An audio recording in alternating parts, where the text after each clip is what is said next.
The Three Kingdoms period of China is said to be one of the most colorful and well-known eras studied today. There are many modern-day depictions of the war-ravaged age of China that we can observe, examples being the Three Kingdoms drama and the Three Kingdoms game franchise created by Koei Tecmo. What makes this specific era of China so attractive is the fact that there are hundreds of documented figures, vivid with unique personalities that breathe life to the era. The main reason why this era is so well known is because there are many anecdotes, artifacts, and other primary sources that survive the times, one of the most famous being the text, Romance of the Three Kingdoms. The era directly prior to this does not provide many primary sources, therefore there is less known about it. But from recent excavations, historians were able to make a remarkable discovery, information about the ancient state of Chu. Although there is still much to learn about this place, historical evidence sheds light on the fact that all these sub-nations from the Three Kingdoms era tried to achieve what only the Chu were able to do, have the resources and armies to become one of ancient China's first super-states. The state of Chu was one of the multitudes of states that existed during the Zhou dynasty era. The 7 main states that held concentrated power during this time were as follows: the Qin, Han, Wei, Zhao, Qi, Yan, and Chu.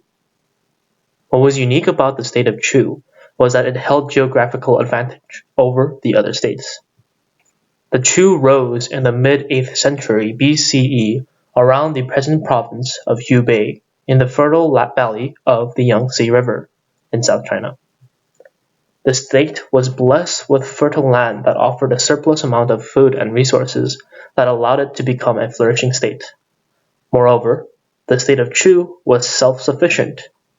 They did not need to rely on the aid of the Zhou royal family.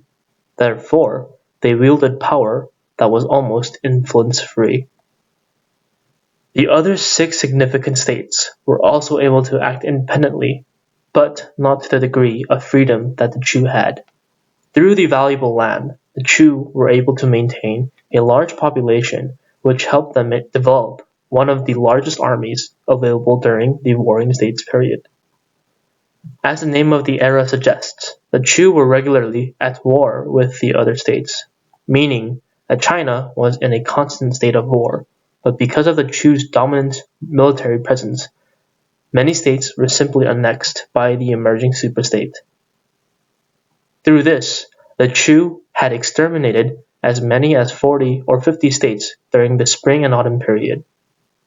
The Chu's rapid expansion was the main reason why it was able to challenge the main authority of the Zhou throughout the rest of their reign. By the 7th century BCE, the Chu had reached its zenith. Ultimately, the Zhou dynasty were powerless and became a puppet monarchy for the new superstate. The Chu were blessed with the land and resources that helped them muster sizable armies. Through their armed forces, the state of Chu was able to conquer its contemporaries, gaining influence strong enough to rule its own state and dictate terms over a ruling dynasty. Although the state of Chu was eventually conquered by a coalition of the other 6 main states of the Zhou dynasty, its legacy remains.